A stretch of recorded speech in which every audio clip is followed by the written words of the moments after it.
नमस्कार, मैं बालकृष्ण मुले और आप देखना शुरू कर चुके द प्राइम टॉक का स्पेशल सेगमेंट शख्सियत की हमारी मेहमान है श्रीमती सरिता दुबे जी। सरिता जी, आपका आत्मीय अभिनंदन है, स्वागत है। आपका कृतित्व हमने ऑफ द रिकॉर्ड चर्चा के दौरान सुना है। आपने विभिन्न आयामों के तहत काम की शुरुआत की है, अपने जीवन को सार्थक करने की कोशिश की है। सामाजिक क्षेत्रों में लगातार काम करते हुए आपको बरसों बरस हो गए, यूँ कहें कि 1.5 दशक से भी अधिक का समय हो चुका है। किस तरह शुरुआत हुई है सामाजिक क्षेत्र में काम करने की? सर्वपरिण ब्राह्मण समाज की आप महिला विंग की अध्यक्ष बतौर काम कर रही है। इसी के जैसी एक अन्य संस्था है जो जागृति मंच के नाम से पहचानी जाती है, महिला मंच, जागृति महिला मंच के नाम से जानी जाती है। वहाँ भी आप अपनी एक्टिवनेस, अपनी सक्रियता दर्ज कराती है। आखिर आपको ये प्रेरणा कब, कहाँ से, कैसे मिली? सबसे पहले तो मुले जी मैं आपका धन्यवाद आपको देना चाहूँगी। Thank you. आपने आज मेरा इंटरव्यू कंडक्ट करा है, इसके लिए जी। और जैसा कि आप पूछ रहे हैं कि मुझे ये प्रेरणा कहाँ से मिली, जी। तो प्रेरणा तो बचपन से ही मिलती है। मुझे लगता है कि ये बाद में या हम आगे चल के प्रेरणा नहीं लेते, पर ये सारी चीज़ें हम में बचपन से आ जाती हैं। भीतरी भाव होता है। हाँ, सेवा का भाव अपने दादा दादी माता पिता जी उनसे ही आती है। और हम में तो सबसे ज़्यादा मेरे हस्बैंड से आई, बिल्कुल, शादी के बाद जी। चूँकि ये पूर्ण रूप से अगर आप कहें तो 99% ये अपने को समाज पे समर्पित किए हुए हैं। बिल्कुल सही कहा। मेरे पति देव जी, हाँ, निर्मल दुबे जी, तो उनसे ही हमें ये प्रेरणा मिली है कि हमें भी अपने साथ साथ अपने बच्चों और अपनी फैमिली के अलावे समाज में भी हमें कुछ देना चाहिए। हमारा योगदान समाज के लिए भी होना चाहिए। जिस तरह से आप सर्वपरिण ब्राह्मण समाज की महिला विंग की अध्यक्ष, कब आप इस पद को संभालती रही? किस तरह शुरुआत हुई समाज में जाने की?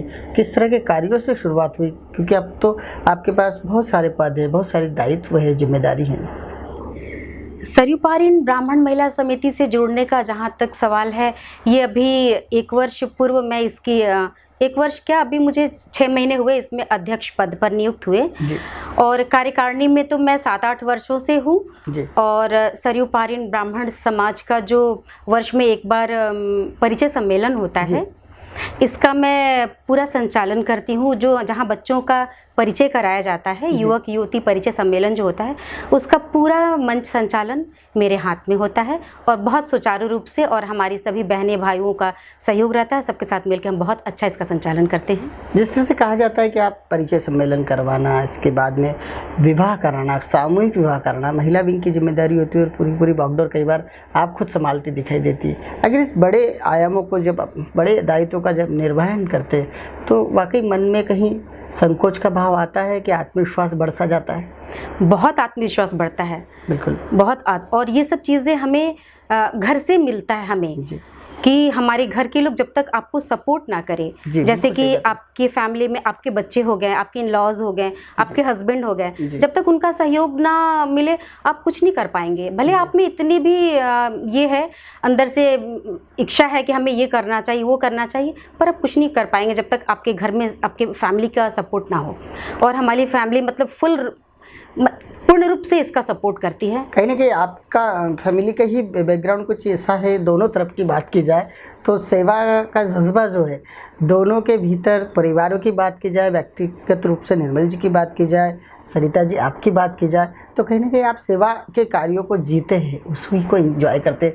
यही कारण है कि आपको बड़ी जिम्मेदारियाँ भी मिली हुई। जैसे हम पढ़ रहे थे कि आप पूर्वोत्तर सांस्कृतिक संस्थान मध्य प्रदेश महिला प्रकोष्ठ के अध्यक्षा के तौर पर पहचानी जाती है। ये देखा जाए तो एक इतना विहंगम बृहत दायित्व है, इससे कैसे जुड़ी? आपको इतनी बड़ी जिम्मेदारी कैसे मिली और किस तरह के कार्य करवा रही है? हमारे समाज में आपको याद होगा, आज से 15-20 साल पूर्व महिलाएं इतना खुलकर आगे नहीं आती थी। बिल्कुल सही कहा। और तो हमें लगा कि नहीं, शुरुआत तो करनी पड़ेगी, और शुरुआत एक से ही होती है। एक आगे बढ़ता है और कारवां भी बन जाता है। और ऐसा ही मेरे साथ हुआ। वो शुरुआत आपने कर दी। बिल्कुल। किस तरह के आयोजन होते हैं ये प्रादेशिक संगठन के बैनर तले? समसामयिक जो भी घटनाएं घटती हैं, सबसे पहले हम उस पर फोकस करते हैं कि हमारी राजनीतिक संस्था हो या सामाजिक संस्था हो या जो भी हो, जिससे भी हम जुड़े हैं, उसका सबसे पहला कर्तव्य होता है कि समसामयिक जो घटनाएं होती हैं या हाँ जो विषय होते हैं उस पे हम अपना पहले फोकस करें। जी, किस तरह की स्टडी करते हैं, किस तरह के समसामयिक विषयों को आप अपने आप में आत्मसात करते हैं, उसके ऊपर सारी तरह के पहलू होते हैं उनके भी, और उनका एक विषय बना के वो एक मुद्दा बन जाता है और उस मुद्दे पर आप रिएक्ट करते हैं और कहीं ना कहीं कोशिश करते हैं कि इन मुद्दों से, इन मसलों से समाज को कोई नुकसान तो नहीं हो रहा है, कोई लाभ हो रहा है क्या इसका चिंतन करने के साथ उसमें मूवमेंट चलाते हैं? बिल्कुल चलाते हैं हम लोग। जैसे कि अभी तो बहुत सारे महिलाओं को बहुत सारे अधिकार मिल गए हैं जिनका वो उपयोग करने भी लगी हैं और वो समझने लगे कि हमारे क्या अधिकार हैं। पर पहले इतना लोगों को पता नहीं था कि हमारे क्या अधिकार हैं। वो बहुत प्रताड़ित होती थी, बहुत मतलब विषम परिस्थितियों में अपने आप को वो मतलब एक तरह से क्या बोले, वो अपने को जीवित रखती थी। बिल्कुल सही कहा। हम उनकी हर परेशानियों को देखते थे, नज़दीक जाकर समझते थे कि क्या घटनाएं उनके साथ घट रही हैं, वो किस परिस्थितियों में अपना जीवन यापन कर रही हैं, उनके बच्चे किस परिवेश में पल रहे हैं, उन पे क्या मतलब गुजर रही है, उनकी पूरी जीवन को हम वृतांत उनका पूरा सुनते थे और फिर उसको फोकस करके हम सामाजिक संस्थाओं से जुड़ के और फिर उनके पास जाते थे, उनकी समस्याओं को सुनते थे और जितना हमसे बन पाता था स्वयं से, संस्थाओं के द्वारा हम उसका निदान करने की कोशिश करते थे। बिल्कुल सही कहा आपने। जिस तरह से आपने पूरी जीवटता के साथ में अपने जीवन को आगे बढ़ाया, कहने के उतना ही सरोकार समाज से रखा और समाज के उस वर्ग से रखा जिससे संभ्रांत परिवार के लोग हमेशा दूरी बना के रखते हैं। घरेलू कामकाजी महिलाओं के लिए आपने खूब काम किया, उनके बच्चों के संस्कार, उनकी शिक्षा, आखिर ये इतनी सहृदयता कहाँ से, कैसे और किस तरह के काम हो रहे हैं आपके द्वारा? इसके लिए मैं आपको बताऊं, मैं इसके लिए सबसे बड़ा योगदान जो दिया है हस्बैंड और फैमिली का तो है ही, पर मुझे एक गृहिणी के रूप से मतलब चकले बेलन से किचन से बाहर निकालने वाली महिला हैं, मैं उनका नाम लेना नहीं भूलूंगी, श्रीमती कुमुदनी सावलकर जी। ये इनको मैं पूरे जीवन भर याद रखूंगी। इन्होंने ही मुझे किचन से बाहर निकाल के, घर से बाहर निकाल के समाज का आईना हमें दिखाया। बिल्कुल कि आज समाज में कैसी परिस्थितियां हैं और कैसे हम किसी संस्था के साथ जुड़कर उनकी समस्याओं को सुन सकते हैं और उसे दूर करने की कोशिश कर सकते हैं। बिल्कुल सही कहा कि क्रांति का आगाज़ होता है तो कहीं ना कहीं महिला से ही होता है। वो महिला फिर सावित्रीबाई फुले हो सकती है, मदर टेरेसा हो सकती है, आज की बात की जाए तो सुमित्रा जी महाजन हो सकती है, अहिल्याबाई होलकर हो सकती है। वही सिलसिला चला आ रहा है आपके नाम तक और आपने भी एक नाम कुमुदनी जी सावलकर का ले लिया कि उन्होंने आपको घर से निकाला और जितनी शिद्दत से, जितने सम्मान से आपने नाम लिया, वाकई हम समझ सकते हैं कि उनका सम्मान आपके दिलो दिमाग में कितना बृहद स्तर पे कूट कूट के भरा हुआ है। जिस तरह से हम बात करते हैं, आपने हैप्पी स्कूल का एक कॉन्सेप्ट शो किया था, वो कैसे किया था, उन बच्चों के लिए क्या क्या अब तक कर चुकी है जो वाकई अंत्योदय के बच्चे कहलाते, स्लम्स के बच्चे कहलाते और उन्हें वो सुख सुविधाएं खासतौर से एजुकेशन के क्षेत्र में नहीं मिल पाती, उनके लिए किस तरह से कार्य कर रही है? हैप्पी स्कूल का कॉन्सेप्ट तो ये रोटरी से आया, लेकिन मैं इसमें बहुत पहले से जुड़ी हूँ। जैसा कि मैंने आपको बताया कि 2004 या 5 में मैं जुड़ी हूँ जागृति महिला मंच से, जिसकी अध्यक्षा थी कुमुदनी सावलकर जी, जिन्होंने मुझे सामाजिक संस्थाओं से जोड़ा। ये सामाजिक संस्था, उनके पिताजी स्वतंत्रता सेनानी थे। उनकी प्रेरणा से इस संस्था का मतलब इसकी स्थापना हुई। हाँ, जिसमें कुमुदनी सावलकर जी अध्यक्षा थी और मुझे उन्होंने सचिव बनाया और उनके साथ जुड़कर जो हमने समाज में कार्य करना सीखा और बाहर निकल के मतलब मुझे लगता था कि सिर्फ अपनी फैमिली में परेशानियां होती हैं, मुझे ये नहीं पता था कि बाहर भी इतनी परेशानियां हैं और ऐसे लोग मतलब ये होते हैं और इनको हमारी ज़रूरत है। उनके साथ मिलकर हमने जो झुग्गी झोपड़ी वाली जो बच्चे हैं उनके घरों में जाकर हम उनको 200-300 बच्चों को एक जगह एकत्रित करते थे और उनमें उन संस्कार शिविर डालकर हम उनको संस्कारित करते थे। इसी तरह तो इससे बहुत मतलब बच्चों को बहुत फर्क पड़ा। वो उनके स्कूलों में जाके, उनके स्कूल में भी हम जाते थे जहाँ वो पढ़ने जाते हैं, जहाँ स्लम एरियाज़ के बच्चे पढ़ने जाते हैं, वहाँ उनके घरों में जाते थे। वहाँ जैसे कि हमने कुछ महिलाओं को एकत्रित किया, उसमें से एक को लीडर बनाया। ओके। उनको बोला कि आप अपने समाज की, आपके माने आसपास घरेलू के कामकाजी बिल्कुल। जितनी महिलाएं जी। हैं जो घर घर जाकर चौका बर्तन करती हैं, बिल्कुल। आप उनको इकट्ठा करें। उनमें हमने प्रौढ़ शिक्षा का भी केंद्र डाला था ओके। और उनको किताबें और जो भी सामग्री थी हमने उनको उपलब्ध कराए कि आप जो महिलाएं घरेलू कामकाज करके शाम को अपने घर आती हैं, कम से कम वो इतनी साक्षर हो जाएं कि अपना नाम लिखने लगे, थोड़ा बहुत पढ़ने लिखने लगे। तो शाम के वक्त जो उनके पास 1-2 घंटा टाइम होता था वो वहाँ आके पढ़ती थी और हाँ, कहीं ना कहीं अपनी सुख दुख की बातें भी हो जाया करती थी मन हल्का करने के लिए। जब भी प्रौढ़ शिक्षा की बात आती है, प्रौढ़ शिक्षा का सीधा सा एक ही कॉन्सेप्ट होता है कि वो एजुकेटेड तो हो ही, साथ ही साथ कहीं ना कहीं वो 4 लोगों के बीच में बैठे समाज में आए और कहीं ना कहीं अपना दुख दर्द भूल जाए। खासतौर से महिला जागृति मंच जो है आपका, उसके माध्यम से बालिकाओं के जीवन के उत्थान के लिए भी काम किया गया है। किस तरह का कार्य किया है? बालिकाओं के लिए तो हमने एक साथ किया, बालक और बालिकाओं दोनों को हमने एक साथ संस्कारित किया जी। उनके पास जाके हम, क्योंकि क्या होता है कि माता पिता दोनों ही जॉब में होते हैं, बिल्कुल सही कहा, आर्थिक तंगी से गुजरते हैं, तो दोनों काम करते हैं और बच्चे, फिर बच्चों में क्या होता है, एक तो तंगी में आके आपराधिक प्रवृत्ति उनमें जागृत हो जाती है। तो ये संस्कार डालना कि आप किसी भी विषम परिस्थितियों में अपने संस्कारों को ना भूलें, मेहनत करके आप कमाएं और अपना जीवन यापन करें, ये हमारा मेन उद्देश्य होता था उनको संस्कारित करने का। गलत राह ना पकड़े, उन्हें सही मार्गदर्शन हो जाए उनके दिलो दिमाग में ये, क्योंकि दिन भर उनके पास माता पिता नहीं है जो उनकी देखरेख करे कि बच्चा मेरा क्या कर रहा है। बिल्कुल सही कहा। जिस तरह से आपने कार्य किए वाकई दिल को छूने वाले, और खास बात तो ये है कि जिस तरह स्वच्छता मिशन में लगे हुए हमारे सफाई कर्मी महिलाएं, उनके लिए भी आप काम करती, घरेलू कामकाज करने वाली महिलाओं के लिए भी काम करती, स्वच्छता में जो लगे हुए उन लोगों के लिए आपने किस तरह से कार्य करना स्टार्ट किया? बिल्कुल, जो भी स्वच्छता से जुड़ी महिलाएं हैं हमारे कॉलोनी में या जहाँ भी, हम उनको समय समय पर सम्मानित करते रहते हैं अपनी संस्था के तरफ से। और जैसे भी उनकी जो भी नीड होती है जी, अगर हम स्वयं के बल पे जो भी उनको चाहिए, उनकी बच्चियों की शादी के लिए या ऐसी भी जो उनकी आवश्यकता होती है, अगर स्वयं हो सकता है तो स्वयं, अगर किसी के साथ मिलके तो हम मिलके, पर उसकी पूर्ति हम करते हैं। बिल्कुल सही कहा। कहने कि आपका जज्बा है, सेवा का जज्बा है, और आपका मूल मंत्र ही नर सेवा नारायण सेवा का मुझे ऐसा प्रतीत हो रहा है कि सेवा सेवा और सेवा, सेवा हर क्षेत्र में की जाने वाली सेवा, और सबसे बड़ी सेवा जो है अंत्योदय की सेवा कहलाती है, जिसके पास जो ज़रूरत का सामान नहीं है उस तक उस सामान को पहुंचाया जाए। जैसे कि आपने काम तो खूब किया है, लेकिन महिला जागृति मंच में जो ज़मीनी स्तर पर जो आपने काम किया उसी का लाभ जो है आपको एज ए रोटरियन मिला हुआ है। बिल्कुल। किस तरह का काम आपने स्टार्ट किया, कब आप रोटरी बनी, जुड़ी संस्था से, और वहाँ भी बड़े बड़े पदों पर है कि आपने काम स्टार्ट किया, उसे हम सिलसिलेवार सुनना चाहेंगे।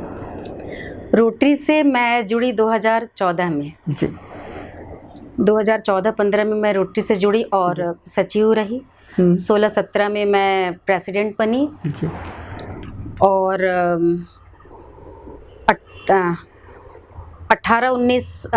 19-20 में मैं असिस्टेंट गवर्नर रही। ओके, बहुत शॉर्ट टर्म में आपको बहुत सारे अचीवमेंट्स मिल गए। किस तरह कार्य हुए?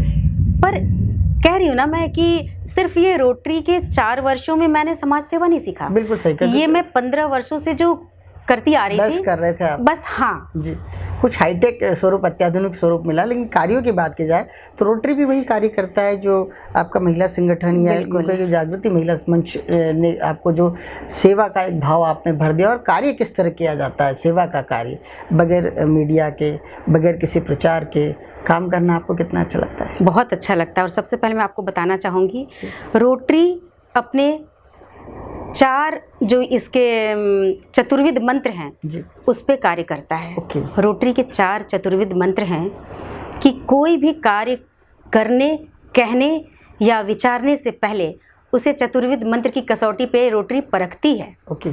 क्या यह सत्य है, क्या यह उचित है जी, क्या यह सबके लिए, सब में सद्भाव उत्पन्न करा रही है, ये जो हम कार्य करने जा रहे हैं, और सबके लिए हितप्रद है। बिल्कुल।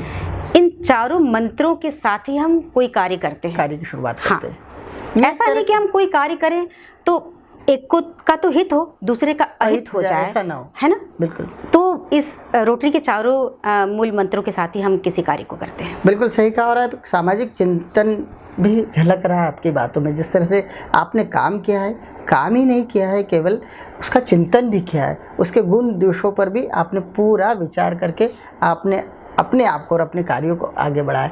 आपकी खूबियाँ ढेरों है, चर्चा करने निकलेंगे तो मुझे लगता है कि और भी हमें 10-20 मिनट लग सकते हैं। लेकिन आप फोकस जो है, आपका फोकस आपके कार्यों का महिलाओं पर होता है, समग्रता के साथ होता है कि हर उम्र की महिला को वो सारे न्याय मिले, उनको अधिकार मिले, और उसके लिए आप सतत प्रयास करती रहती है। किस तरह का फोकस है? क्योंकि आपकी एक यूनिट है, आपके खुद की एक कंपनी है, उसमें आप डायरेक्टर हैं, लेकिन कहा जाता है कि उसमें केवल एक पुरुष कर्मचारी, 14 महिलाएं हैं। बिल्कुल सही बात कही आपने। हमारी जो कंसल्टिंग फर्म है एनवेस कंसल्टेंट्स प्राइवेट लिमिटेड, उसमें मैं डायरेक्टर हूँ जी। और बहुत गर्व के साथ मैं कहती हूँ कि उसमें सभी स्टाफ हमारी महिलाएं हैं जी। इसके पीछे एक हमारा ये भी उद्देश्य है कि हम महिलाओं को ज़्यादा से ज़्यादा रोजगार दे सकें। यही आपका गोल भी है? बिल्कुल, हमारा गोल है कि इंदौर से या जितने भी बच्चे पढ़ाई करके निकल रहे हैं वो कहीं बेरोजगार होके ना भटके, उनको हम रोजगार दिला के कहीं भी सेटल कर सकें। चलिए, आपका कृतित्व इतना है कि 1.5 दशक में आप इतना काम कर चुकी कि एक सीख तो महिलाओं को दे ही सकती है। द प्राइम टॉक के स्पेशल सेगमेंट एक शख्सियत के बतौर आज की तारीख में महिलाओं को किस तरह की सीख देना चाहेंगी आप? एक संदेश। मैं महिलाओं को यही सीख देना चाहूँगी कि पुरुष हो या महिलाएं, आपको टाइम मैनेजमेंट पे ज़्यादा फोकस करना चाहिए। बिल्कुल सही कहा। आप बहुत सारे लोगों से पूछिए तो वो कहेंगे हमारे पास टाइम नहीं, हम ये काम कैसे करें। बिल्कुल सही कहा। आप हर काम और हर उम्र में हर समय कर सकते हैं। बिल्कुल सही कहा। उसके लिए ना दिन रात ना किसी समय की ज़रूरत होती है।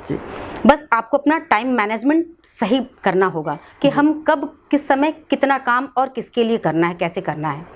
वही चीज़ हमने अपने हस्बैंड से सीखा ये चीज़ें कि नहीं तो पहले होता था कि कैसे करेंगे, ये काम तो कर ही नहीं सकते, हमारे पास ये काम है वो काम है, टाइम ही नहीं है। पर जब मैं देखी कि ये इतना बड़ा बिजनेस और संस्था को चलाते हुए इतना सारा सामाजिक कार्य और बहुत सारा कुछ कर लेते हैं, कैसे कर लेते हैं, फिर मुझे लगा कि उसी में से समय को निकाल कर ये कैसे बांटते हैं, हर चीज़ के लिए वक्त निकालते हैं। बिल्कुल सही कहा। बात वक्त की होती है तो मुझे भी लगा कि हमें हर चीज़ के लिए थोड़ा थोड़ा वक्त निकालना चाहिए और ये ना कहना चाहिए कभी भी कि हमारे पास मैं ये काम नहीं कर सकूंगा, नहीं कर सकूंगी, मेरे पास वक्त नहीं है। ये बहुत गलत बात है। बिल्कुल, समय की बात तो हमारे शास्त्रों ने भी कही है और कहीं ना कहीं आप जो कह रही है, आप जो सीख दे रही है, और वो सीख हमारे धार्मिक ग्रंथ भी देते हैं कि यदि कोई ये कहता है कि समय नहीं है तो समय भी किसी का इंतज़ार कभी नहीं करता है। और वही बात है कि काम को करना है तो ये कहिए कि काम को करते हैं, काम को करने के लिए लगातार प्रयास करना चाहिए। ये नहीं कहना चाहिए कि काम मुझसे नहीं हो सकता। आपने द प्राइम टॉक के स्पेशल सेगमेंट शख्सियत में हिस्सा लिया, आप एक शख्सियत के बतौर पहचानी जा रही है।